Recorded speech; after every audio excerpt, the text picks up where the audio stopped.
अभी जो आपके बेस्ट फ्रेंड्स हैं, कैसे पता चले कि वो आपके साथ मुखलिस भी हैं या नहीं? इनके दिल में आखिर चल क्या रहा है? बज़ाहिर जो लोग सच्चे मालूम होते हैं ना, उसमें से बेशुमार ऐसे लोग भी होते हैं जिनके दिल में कुछ और चल रहा होता है, और बेशुमार ऐसे भी लोग होते हैं जो कि हमारे साथ बज़ाहिर मुखलिस होते हैं मगर हमें उनकी पहचान नहीं होती। तो ये 4 चीज़ें अपने माइंड में रख लें, आपको पता चल जाएगा कि ये इंसान कहीं टॉक्सिक तो नहीं है। जब भी आपने आइंदा किसी के साथ रिश्ता बनाना है तो ये 4 फिल्टर से गुजार के देख लें कि अगर ये 4 चीज़ें उसमें नहीं है तो उसके साथ फौरी दोस्ती कर लें, और अगर हैं तो दूर हो जाएं। पहली चीज़ जो कि आपने नोट करनी है, अगर आपका दोस्त या कोई भी इंसान जो कि आपकी अटेंशन मांग रहा है 24/7, देखिए अटेंशन तो हर इंसान मांगता है, मगर अगर ये इंसान ज़रूरत से ज़्यादा मांग रहा है और कोई ना कोई ऐसी हरकत या कोई ना कोई ऐसी बात कर देता है कि आप मजबूर हो जाते हैं इसको अटेंशन देने के लिए, और अगर आप अटेंशन नहीं देंगे तो ये आपको टॉन्ट्स करेगा, ये आपको कहेगा कि तुम तो मुझे टाइम ही नहीं देते, कोई लिफ्ट ही नहीं कराते मुझे, तो तुम। जो भी शख्स आपकी टाइम की कदर नहीं करेगा और बिला वजह आप की अटेंशन लेना चाहेगा, आपके करीब होना चाहेगा और विदाउट एनी एजेंडा,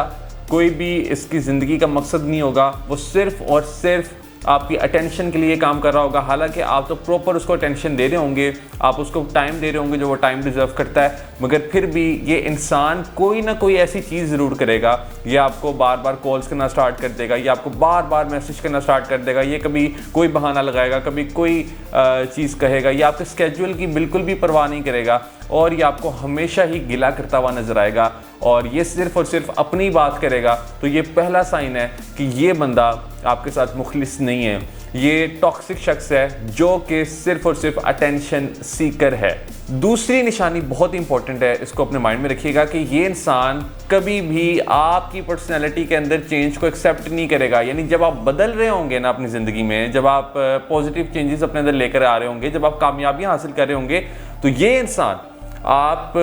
की उन तब्दीलियों को एक्सेप्ट नहीं करेगा। ये कहेगा कि तुम तो बहुत बदल गए हो यार, तुम्हें इतना भी नहीं बदलना चाहिए यार, तुम किन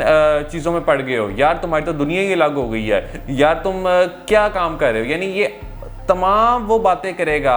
कि जिससे कि ये आपको रोक सके वो तमाम चीज़ें करने से कि जिससे कि आप अपने आप को इम्प्रूव कर रहे हैं। और ये इसलिए कर रहा होगा क्योंकि कहीं ना कहीं ये जेलस होगा आपसे, ये देख रहा होगा कि ये इंसान तो मेरे से आगे निकल रहा है और मैं ही पीछे रह जाता हूँ। तो ये बार बार अपने आप को अपने माइंड में सोचेगा कि मेरे साथ पहले भी ऐसे ही हुआ है, यानी मैंने अपने आप को अपडेट नहीं किया और मुझे सारे लोग छोड़ जाते हैं और ये शख्स मुझे छोड़ है, तो मुझे इसको रोकना है कहीं ना कहीं। सो बेसिकली गलती इस शख्स की अपनी है कि ये अपने आप को इम्प्रूव नहीं करता, और ये जो लोग अपने आप को इम्प्रूव कर रहे होते हैं उनको भी स्नब करता है, उनकी भी लेग पुलिंग करता है, उनको भी अपने लेवल पर लेकर आने की कोशिश करता है। तीसरी निशानी ये कि ये गॉसिप्स करना बहुत पसंद करेंगे। ये आपके फेस पर तो कुछ और होंगे और पीछे से ये आपकी उन्हीं तमाम चीज़ों के बारे में दूसरे लोगों से डिस्कस कर रहे होंगे जो कि आपकी इनसिक्योरिटीज़ होंगी, और ये डेलिबरेटली वो तमाम चीज़ें दूसरे लोगों को बता भी रहे होंगे। और ये बैक बाइटिंग में इतने एक्सपर्ट होते हैं ना कि इनको पकड़ना भी बहुत मुश्किल होता है। इनको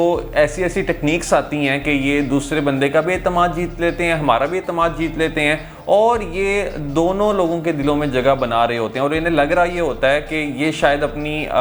दोस्तियों में इजाफा कर रहे हैं, या ऐसा करने से शायद उनकी इज्जत में इजाफा हो रहा है, जबकि ऐसा इन एक्चुअल नहीं हो रहा होता। ये बेसिकली इसलिए कर रहे होते हैं क्योंकि इनकी ज़िंदगी का कोई गोल नहीं होता। तो जब इनके पास कोई बात करने के लिए नहीं होती ना, तो इन्हें लगता है कि शायद ये गॉसिप्स करके ना वो दूसरे शख्स की अटेंशन हासिल कर लेंगे, या दूसरा शख्स वाह वाह करेगा कि यार तुमने मुझे क्या बात बता दी है। तो बेसिकली इनका ये तरीका होता है जिससे कि ये दूसरे शख्स से रिस्पेक्ट हासिल करने की कोशिश करते हैं, जबकि इन एक्चुअल दूसरे शख्स को ये अपनी औकात दिखा रहे होते हैं कि भाई हम इस तरह से गॉसिप्स करते हैं और मैं किसी का ट्रू फ्रेंड नहीं हूँ, मगर फिर भी कुछ लोग इनकी हकीकत को नहीं समझ पाते। चौथी निशानी है कि अगर आपसे कोई गलती हो जाएगी तो ये आपको माफ़ करने में बहुत देर करते हैं। ये ऐसे लोग होते हैं कि जो कि बिल्कुल भी गुंजाइश नहीं रखते कि ये दूसरे शख्स की गलतियों को एक्सेप्ट कर सकें। ये हमेशा से टेंट्रम्स दिखाते हैं जब भी आपसे कोई ज़रा से भी गलती हो जाए, जो कि इवन गलती होती भी नहीं नहीं है अक्सर, यानी जो कि आपके मुताबिक बिल्कुल एक सही चीज़ होती है, और वो अगर आप साइकोलॉजी के रूप से भी देखें या सोसाइटी के हवाले से भी देखें तो वो ऐसी चीज़ें होंगी जो कि अक्सर गलतियां नहीं होंगी, मगर ये उसको गलती समझ बैठते हैं और ये उस छोटे से पॉइंट को इतना ज़्यादा एग्जैजुरेट कर देते हैं कि ये आपको टेंट्रम्स दिखाना शुरू हो जाते हैं और ये चाहते हैं कि आप इनको मनाते ही रहें, आप इनको अटेंशन ही देते रहें। सो ये जो बार बार नाराज़ हो जाते हैं, ये बार बार अगर आप की अटेंशन हासिल करने की कोशिश कर रहे होते हैं और आपको टॉन्ट्स करना स्टार्ट कर देते हैं, ये इनकी प्रॉपर निशानी है कि ये आपके साथ मुखलिस नहीं है। क्योंकि जो एक सच्चा दोस्त होता है वो कभी भी कोई 1-2 मिनट से ज़्यादा नाराज़ नहीं रहता, वो मान जाता है अगर कोई दूसरा शख्स उसे सॉरी करता है। अगर सॉरी नहीं कर रहा तो फिर तो एक अलग सीन है। अगर आप इसे सॉरी भी कर लेते हैं या आप अपनी गलती एक्सेप्ट कर लेते हैं, तो फिर भी अगर ये नहीं मान रहा या ये टेंट्रम्स दिखाता है या ये आपको ब्लॉक कर देता है या ये आपके मैसेज का रिप्लाई नहीं करता या ये बहुत ही ज़्यादा उस मामले को छाल देता है, तो ये बहुत बड़ा साइन है कि आप इस वक्त गलत जगह पर फंसे हुए हैं। सो ये 4 चीज़ें अपने माइंड में रख लीजिए किसी भी इंसान के साथ अपना ताल्लुक बढ़ाने के लिए। और अगर जो लोग एग्जिस्टिंग आपके बेस्ट फ्रेंड्स हैं उनमें भी ज़रा फिल्टर आउट कर लें कि ये कहीं 4 निशानियां तो नहीं हैं आपके दोस्तों में। अगर हैं तो फासला इख्तियार कर लें, अगर नहीं है देन उन तमाम लोगों की कदर करें और उनको सेलिब्रेट करें। All the best.